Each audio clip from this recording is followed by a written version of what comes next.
Harry, what did you make of Verstappen's performance? Do you think Charles Leclerc would have challenged him if not for the poor start? Yeah, I think this was very typical Verstappen, wasn't it? This is sort of the ruthless consistency we came to, we got used to last year. Yeah, it was fairly clinical, apart from the bad start yesterday, i.e. Saturday, with the sprint race. I don't think he really put much of a foot wrong this weekend.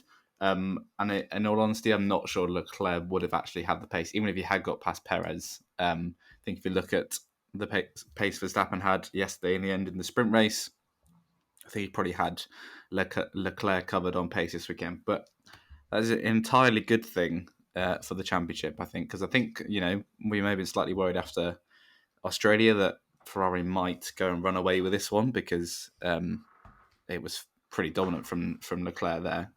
So yeah, it's really nice to see Verstappen take the win here, even if maybe Leclerc made that gap slightly smaller than it should be. But yeah, I'm very impressed with Verstappen. I think it was after what has been a slightly troubled start to his year. I know he's taken a win, but obviously the 2 DNFs, and I think it's slightly fair to say he's not been quite as happy with the car as he'd like to be. Yeah, today was much more typical Verstappen. Yeah, a pretty great performance all round from him. And those sorts of conditions, they just suit Verstappen right down to the ground. It's not like he's slow when it's dry. I'm not saying that, not by a long shot, but certainly in those mixed conditions when rain becomes a factor, there's very few drivers on the grid that can compete with him. You'd put Lewis Hamilton in a similar category, and the likes of Russell and Norris, and the Aston Martin guys, they're generally pretty good in those wet conditions. But Verstappen and probably Hamilton are a league above in that respect. And with Hamilton's struggles with not only his car but also his own performances recently, this did seem like a bit of a cakewalk for Max Verstappen. Certainly helped by the fact that Perez got a good start to the race and Leclerc definitely did not get a good start to the race. And I think that was the decider. I think Charles Leclerc would have got much closer if he had stayed ahead of Perez at the start. I don't actually think he would have challenged him. I think Verstappen would have been able to hold him off quite comfortably.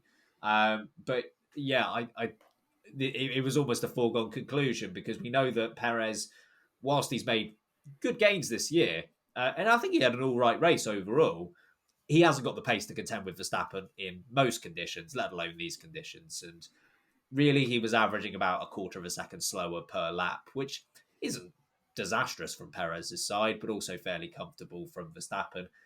And Verstappen has that buffer because he knows that Perez isn't going to, even if he does get close, he's not going to try anything stupid. He might not try anything at all. So, yeah, I think Verstappen did fantastically well. Never really in danger. Someone's had a good race when you don't see him. Because if you don't see a driver for the entire Grand Prix, it's because they've been so dominant to the point where there's been nothing to show. And I think he did very well. He'd have been glad that there weren't any safety cars towards the end of the Grand Prix because that's something that we saw last year, where these massive gaps that drivers had were completely eroded in the last few laps of the year. I remember. I think it was Lando Norris that had, Charles Leclerc had a massive advantage over Lando Norris, I think it was, and then it was completely evaporated as a result of a safety car last year. So Verstappen would have enjoyed not having that sort of jeopardy, but he was tremendous. Leclerc probably would have got closer than Perez was, but I don't think he was challenging him. And we'll discuss the Leclerc spin in a little bit. Sam, Verstappen's performance from your side? I mean, I discussed 3/4 of it in my hour-long intro, so I'll keep it relatively snappy.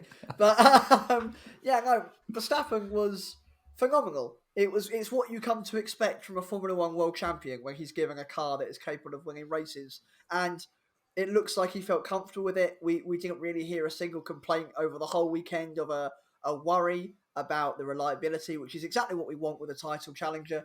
And as you said, it was a cakewalk. He kept the speed up high. Perez is never going to challenge him, but Perez is doing exactly what Red Bull need him to do. He is being employed to run that second spot. He's being employed to be the Minister of Mexican Defense, and he is delivering that job role to the T. you can't fault what Perez did in that race. He moved up the grid, he got through the traffic that was in front of him, and once into second place, he stayed there and he put up a stout defence, keeping Charles Leclerc behind. So, yeah, Verstappen had everything going his way, maximised every single point possible, and I applaud it. It was great to see, and I hope that Leclerc can get back on the horse, as I've already said once already in my 4-hour-long intro, and can continue to deliver a title fight between the two, because they seem very evenly matched, spread across different areas of different circuits. So we might see another repeat of the Hamilton-Verstappen incident last year, as we see with Leclerc and Verstappen this year. If it goes down to the wire again for 2 years in a row, I'm loving it. Verstappen absolutely doing a fantastic job. It's what you've come to expect of the Dutchman. I mean, we're only 4 races into the season, but this has to go down as Leclerc's toughest race thus far. Given he's won 2 and finished second at the other one, it's not too difficult to be the worst one. But yeah, he had a sprint race where he was overtaken by Verstappen, had a terrible start where he had to drop down a couple of positions, made his way past Norris and onto the back of Perez, but he did have that spin when in P3. Whether he would have got P2 or not is kind of irrelevant. He's lost points regardless of whether he would have made that move because of the pit stop that had to follow. Ended up recovering back to P6 on fresh tyres, but naturally this is a bit of a dent. Leclerc had such a margin that it's still, I think, 27 points between him and Verstappen in the championship fight, but it's still quite a margin. So, Harry, are you concerned at all by Leclerc's spin out there today? A little bit, and I don't think, I'm not saying it's going to start happening every race, but I think it's slightly worrying when it wasn't under pressure, was he? It was very unforced. And I know he was putting pressure on himself because he wanted to try and catch Perez for P2. But, as we've seen with Verstappen last year and the likes of Hamilton in the previous years, it's the consistency of scoring good points that wins you a championship. And Leclerc, come the end of the season, could really rue this because it was such an unforced mistake. So, it's a little bit concerning. Leclerc doesn't need to be told that it was a mess up by him and no one else. I'm sure he's fully aware of that, but he can't afford to be doing that too often, especially when Verstappen is out front picking up maximum points from a weekend. He needs to at least make sure he's picking up a sensible amount, even if that does mean settling for P3 over P2. Sometimes you just got to take the L on weekends like that and pick up the points you need rather than going for a position that maybe the car's not capable of. So, yeah, I'm not overly concerned, but it shows that this is Leclerc's first title fight, isn't it? Really, in F1, I should say. And he can't afford to drop the ball like that too often this year because we know how consistent Verstappen can be, and it's through reliability issues alone really that Leclerc's probably still holding on to that championship lead. So yeah, I'm not overly concerned, but he needs to cut that out. Yeah, I don't think we were ever under any illusion that Leclerc was going to go through this season without error. We knew that the first 3 races of the season were spectacular from Leclerc. He was brilliant, but ultimately you can't keep up that level of consistency for 64 races, which is the length of this season. So he had to, something like, I can't remember the exact number, but that's about right. So we knew that there were going to be drops in the performance somewhere and there were going to be errors here or there. But to your point, Harry, Verstappen is so limited in terms of the number of errors that he makes that you can't afford many of them. And you are probably relying on unreliability from the other team. If you do start to make these errors every 4 races, really, he probably can only afford this sort of thing I'd say probably every 7 or 8 races rather than every 4 races because of just how consistent Max Verstappen is. You bear in mind that Max Verstappen has, when he's finished a Grand Prix, been in the top 2 pretty much consistently for like a year and a half now. Like, it is utterly bonkers, his track record. So he's going to have to step up. I'm not overly worried by this. The conditions weren't great. I'm not saying everyone was sliding off the road, of course, but it was a poor error, but ultimately he knows it's his fault, and I don't I don't necessarily think this is the start of a pattern. Just needs to make sure this is a very isolated, limited incident. I have to make the decision as to whether he is demoted from his status of God Leclerc back down to Moses Leclerc, and I can't quite decide. I'm gonna give him the benefit of the doubt on this one. I'm gonna keep him at God Leclerc just because of how good the first 3 races were. But he's on thin ice, is that boy? Thin ice. Sam, what did you make of Leclerc's spin? Hey, look, even written in the history books, God makes mistakes, and that man was never taking off his title, so we'll let him have the one off, I think. I think that's a fair call. He's holding us. So, yeah, I mean, the first point I kind of want to speak to is the point that you guys have raised, is how regularly can you make these kind of mistakes? How regularly are you allowed to in a title fight? And I wouldn't say he got lucky at the start of this season by his closest title challengers. Both Red Bulls have had at least one DNF, Verstappen with 2. Carlos Sainz has now had 2 DNFs. And you think, what a gift. What a gift to have the fastest car and for everyone around you to have at least one major issue. And you're plain sailing. You can afford to be safe. You can afford to be calm. And I'm quite disappointed in how he conducted himself at that last little bit of the race. It was disappointing. He's come out in the interviews after the race and said, I got greedy. And I think that shows you that he is in his first title fight. It shows you his inexperience when it comes to bringing home the points. And it shows you just how good Verstappen, Hamilton have been previously when it comes to consolidating racetracks that aren't either their best performance or the car isn't up to scratch or they're just having a slightly bad day. The fact that Hamilton and Verstappen will come home in first or second in previous years and they'll go, that was a rubbish day for me. The car wasn't good. Still brought 18 points home. Still brought 15 points home. Only lost 5 in the overall championship. That is what is the making of a champion. And Leclerc was going to lose, 10, 11 points with the fastest lap? That's okay. When you've got over a 40-point gap and the person winning the race isn't even the guy in second, you've got such a buffer there that you can go, I'm going to back off. This is treacherous. We've got 5 laps to go. It is not worth me risking another 10, 15, 20 points. You don't know how many you're going to lose when you hit the wall. We could have been out of that race. What if you're broken his suspension? And he finished with no points. So you're throwing away a huge gift back to Red Bull. So this, I think, was really poor from Charles Leclerc. And I think it will be an isolating incident. But I think you can only do this once a season. I don't think you get it every 6 or 7 races. I think if you want to be the leader of a championship, you want to have control over the championship, you want to make the most of other people's misfortune, which you need to do in a sport like Formula One, he can't throw it into the barrier in 5 races' time again, because that will bring Verstappen immediately back into the fight. It will gift Red Bull a possible advantage in the constructors as well. And Ferrari, who we've been giving so much praise to, immediately come under threat and they panic and they struggle. And it's that when we start to see the big mistakes creeping again with strategy, with pit crews. These things start to unfold when there's panic. So this wasn't good enough from Charles Leclerc. You expect more. I expected better. And I was quite disappointed. Because other than that, I would have been more than happy for Charles to finish in third. And you think, fair. Not everyone has a great race. Not everyone is able to consolidate everything all the time. Third place, you're still leading the championship by an absolute bucket load. Good job. Fair enough.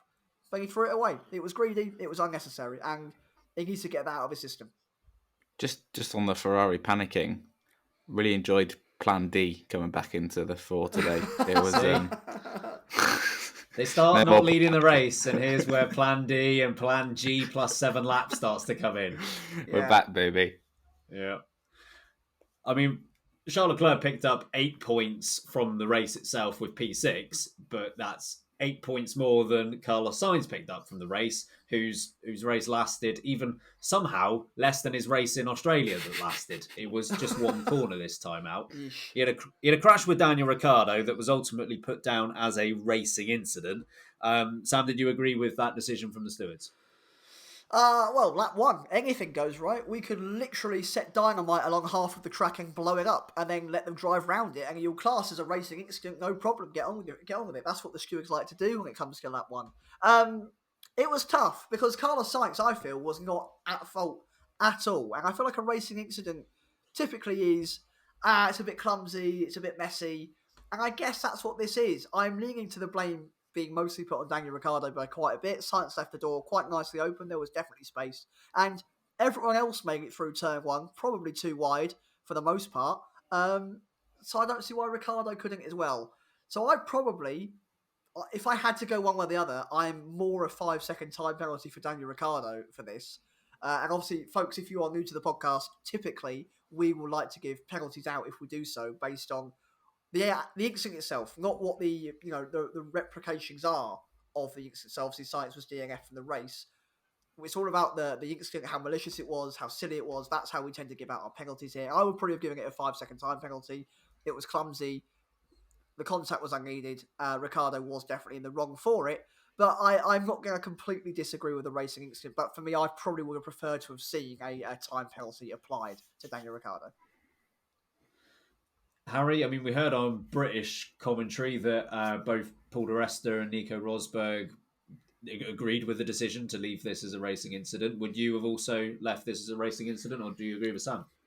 Yeah, I think I would leave it as racing incident. I think it's definitely Ricciardo's fault, but it wasn't, and I think maybe they brought this up in commentary. It wasn't like Ricciardo had gone absolutely steaming into the corner and punted Sainz off. It was clumsy, but and really unfortunate for Sainz. But yeah, even though I would obviously put the blame on Ricciardo, I think racing incident is fair, especially, I don't know, we make fun of the lap one, anything goes rule, but considering it was lap one in the rain, first corner, heavy cars, etc. Yeah, I think the stewards' decision was the right one, and I know that sucks for Sainz, and obviously Ricciardo didn't exactly have a great race after that anyway, but he at least was still in it. But yeah, I think I would agree with their decision on this one, but it's unfortunate because I think Sainz, I know he had the unforced error in qualifying on Friday, but I think recovered well in the sprint, and could have been right in that mix during the race as well. So whereas Melbourne was completely his own fault, this one he didn't really do much wrong. Yeah, really tough one for Carlos Sainz. Regardless of whether Ricciardo got a penalty or not, it doesn't really change the result for him. And ultimately, he's got some work to do. And you're right. Obviously, the Australia one was more self-inflicted. This one is more unfortunate. If we've got Harry, Paul di Resta, and Nico Rosberg as the ultimate trio on one side, I'm sure everyone is clambering for that to be a trio at some point in their lives. Obviously, it's myself and Sam on the other side, and I feel Come like we can on! take it. Yeah. We're outnumbered here, Sam, but quality over quantity and all that. Come we're on, all Paul. right. And I Come on, shout Nico. louder than all of them, so don't worry about it. Exactly. And I know Harry's not preparing for the fight, and I will. So, yeah, we're going to be all right. Yes. I agree with you that I think this should have been a 5-second penalty. I really think it's as simple as Ricciardo drove into Carlos Sainz, and that is worthy of a penalty. And what you're saying, I feel like what you're saying, and I know you're right in terms of it wasn't malicious from Daniel Ricciardo in any way, and it was more down to the conditions of the track rather than the move that Ricciardo was making. I'm just worried about what message you're sending by not penalising this, in that Carlos Sainz decided to, quite bravely, go around the outside of Daniel Ricciardo, try and make it work. By not penalising Ricciardo, what are you then saying to Sainz? Are you saying, well, Ricciardo doesn't deserve a penalty for that, so I'm Carlos Sainz. Should I have backed off and not tried that? Should I have just let him go because he was on the inside? And if you're not penalising that, then I feel I think it's tough in terms of the messaging. So I know it was first corner. I know it wasn't malicious. The result was the same regardless, to be honest.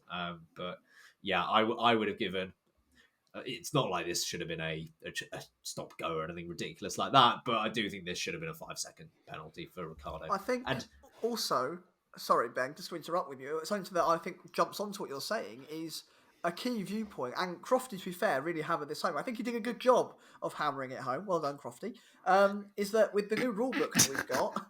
Yeah, seriously, an actual serious compliment to Mr. Crofty. Well done. Is that when a driver is in front for a corner, which Sainz was at that point, it's their corner. At that point, it's the other car that has to be the one that is careful, the one that minds where the other team is. So I think Sainz had the corner. It was his corner. It was at front at the time. So the fact that Ricciardo then just went straight to the side of him, it's just right. A penalty seems like the fair and repeatable action instead of picking and choosing what one is a penalty and what one isn't. Because what happens if on lap 30, someone gets bopped in the side, Verstappen gets bopped in the side by Leclerc, let's say, is that now a penalty because it's from the race lead? And we get to this point of debate again of, are certain incidents worth more than others, which I don't think is something we should have. Yeah, I think that's fair. And there's no way to know, but it would be really interesting to find out what the decision would have been if Daniel Ricciardo had stayed in P4, P5, and Carlos Sainz was still in the race, but down in like P17. Would they still have not penalised it? Because by our logic of how penalties should be divided out, the answer should be yes. You should apply the penalty regardless of what the outcome is. But I don't know. I don't know whether they work in that same way. Me, Nico Rosberg, and Paul di Resta are going to start a rival podcast where I just watch them verbally abuse each other because they don't like each other, and that's the whole podcast. The sad thing is that would outdo us quite comfortably. Yeah. I would also tune into that one. I don't even listen to our own podcast. So God, no, I wouldn't listen to this. Jesus, this is I have to listen to this. Thanks, plenty of better ones out there, folks. God.